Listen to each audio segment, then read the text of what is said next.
Screening tenants is the single most important thing a landlord can do to protect their property and their income. A thorough screening process costs you less than an hour up front and can save you tens of thousands of dollars down the road. Here's the complete process. Step 1. Set your criteria in writing before you accept a single application. Minimum income of 2.5 to 3 times monthly rent. A minimum credit score. No eviction judgments within the past 3 to 5 years.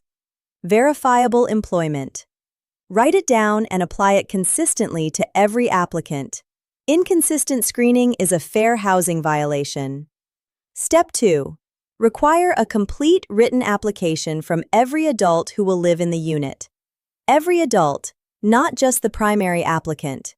Incomplete applications are themselves a red flag. Step 3. Run a full screening report. That means credit history, nationwide criminal background, eviction records, and identity verification. A report from TenantScreeningBackgroundCheck.com delivers all 4 in 24 hours or less. Don't rely on what the applicant tells you. Verify it independently. Step 4. Verify income directly.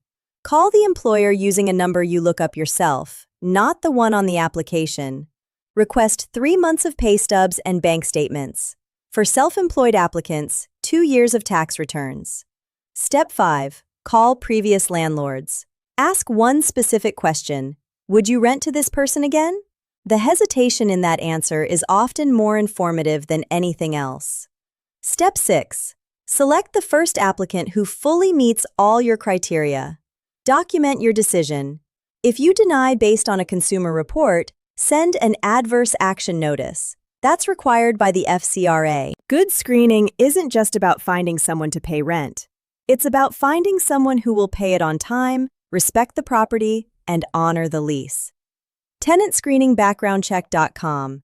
Credit, criminal, eviction, and identity reports in 24 hours or less.